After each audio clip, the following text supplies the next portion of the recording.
Di dalam ayat ini,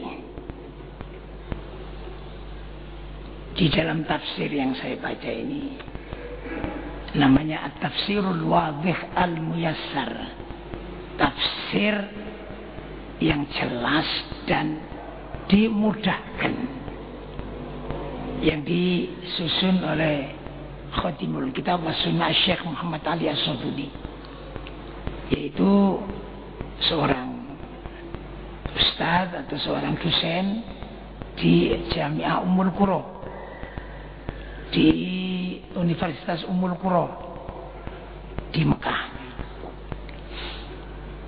Beliau memuat di sini sedikit dihubungkan dengan ceritanya Qarun itu.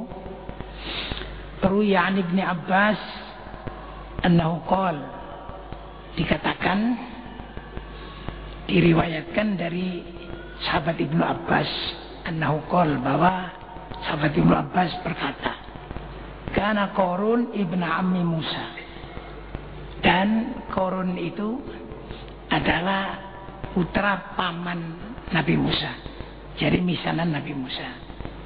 Maka jama'a ilman katsira, dan dia telah berhasil menghimpun ilmu yang banyak, terutama di keterangan lain ilmu ekonomi. Jadi dia itu ahli ekonomi. Oleh karena itu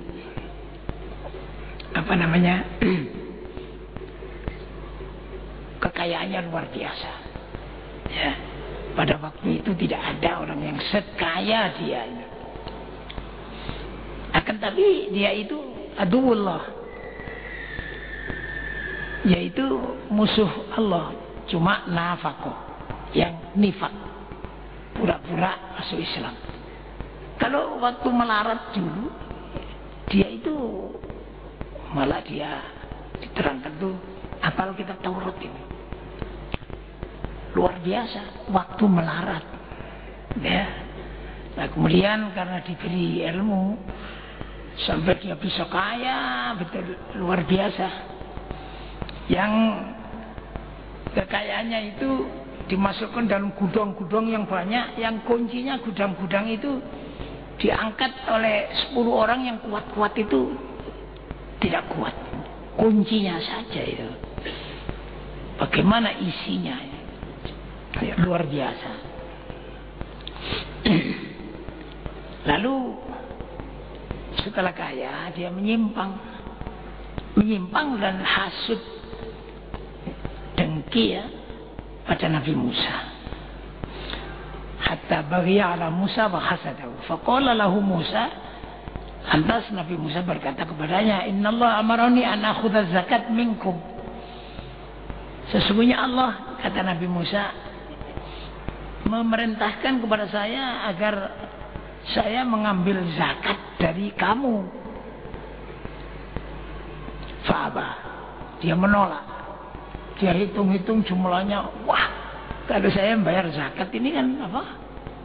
Banyak sekali ini, ditolak. Dan berkata kepada jamaahnya, sesungguhnya inna Musa yuridu ayyakula amwalakum, sesungguhnya Musa ini ingin makan harta bendamu. Harta bendamu semua ini ingin dimakan. Itu begitu. Amarakum bisolat fa'ata'tumu. Dia menyuruh kamu salat, kamu mentaati semua, katanya. Wa wal'an yuridu ayyasruba amwalakum, sekarang dia ingin merampas atau menarik harta bendamu. Fa'ara an nursila ila baghiyin aizaniyatin fatarmi bi annahu rawada an nafsiha wa zana biha. Saya kok berpendapat, katanya, sekarang sebaiknya kita kirim saja seorang pelacur ya, yang datang ke Nabi Musa, kemudian supaya Nabi Musa nanti bisa senang menarik dia dan mau berzina dengan dia. Nah, caranya diterangkan ini. Orang perempuan itu, pelacur itu diberi uang banyak sekali. Orang kaya sih Qarun. Agar supaya menipu Nabi Musa begitu. Sudah. Setelah itu faja'a Qarun ila Musa. Lantas Qarun datang kepada Nabi Musa. Faqala ijma' Bani Israel. Wa akhbirhum bima amaraka rabbuk. Coba kumpulkan semua Bani Israel dan ceritakan kepada mereka apa yang diperintahkan oleh Allah kepadamu. Katanya fajama'ahum, lantas dikumpulkan oleh Nabi Musa. Wa qala lahum, dan Nabi Musa berkata kepada Bani Israel yang kumpul itu semua, inna rabbi amarakum an ta'budu wa la tusyriku bihi syai'a. Dan Tuhanku memerintahkan kamu semua agar menyembah Allah dan tidak syirik, tidak mensyirikkan Allah dengan sesuatu. Wa amarani anna man zana minkum wa huwa muhsan an arjumahu. Dan Allah menyuruh saya bahwa orang yang berzina dari kamu semua sedang dia muhsan, artinya sudah punya istri atau sudah punya suami, saya diperintah narjumahu untuk merajam dia. Merajam itu melempari batu bersama-sama begitu yang besar-besar gini sampai mati. Faqalu, atas mereka berkata, innaka qad zanaita, sesungguhnya kamu sendiri Musa telah berzina katanya. Qala, Nabi Musa berkata, aku katanya. Qalu, mereka berkata, na'am, iya, aku yang berzina. Qalu na'am. Terus fa'arsalu ilal mar'ah, lantas mereka itu mengirim ke perempuan yang zina tadi. Fatahmadu bi annahu zana biha, lantas dia menuduh bahwa Nabi Musa telah menzinai perempuan tersebut itu. Oleh karena begitu Nabi Musa itu sedih. Fakharra Musa sajidan yabki, lantas Nabi Musa tunduk sujud kepada Allah Subhanahu wa taala yabki, dengan menangis. Fa'auhallahu ilaihi, lantas Allah memberi wahyu kepadanya, ma yubkika, apa yang membuat kamu menangis hai Musa? Qad sallatnaka 'alal ardi, sungguh telah aku beri kekuasaan kamu atas bumi, artinya kamu aku buat menguasai bumi.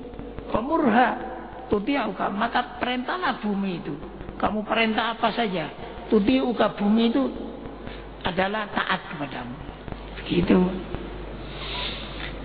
Lantas Nabi Musa rafa'a ra'sahu, mengangkat kepalanya. Di sini disingkat. Kalau di tempat lain itu diterangkan, ai Bani Israil, siapa yang ikut Qarun tetap di situ. Ya.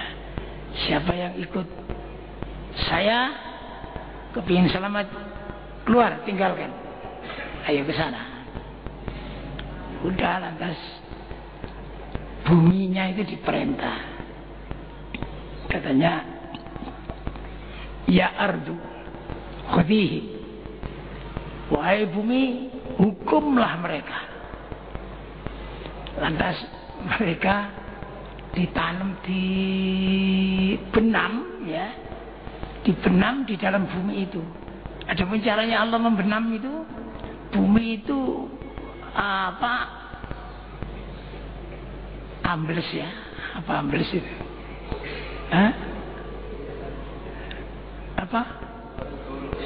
Turun, ya, ya wis ambles ya. Ambles sedikit-sedikit, tidak terusan, sedikit-sedikit, sehingga orang sudah tidak bisa melompat lagi. begitu sedikit-sedikit terus. Ya. Jadi bumi dan semua hartanya, gudang-gudangnya semua sedang kumpul waktu itu di situ. Itu masuk ke bumi ini sedikit demi sedikit. Kemudian mulai dia ngerti, ya, si Qarun dan teman-temannya berteriak-teriak minta maaf dan mohon pertolongan kepada Nabi Musa. Sampai 70 kali teriakannya tidak dimaafkan. Ya akhirnya terbenam semuanya itu. Nah itulah ceritanya Qarun yang di sini ini, ya.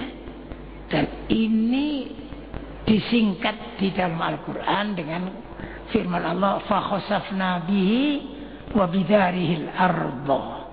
Fakhosafna bihi wa bidarihil ardo.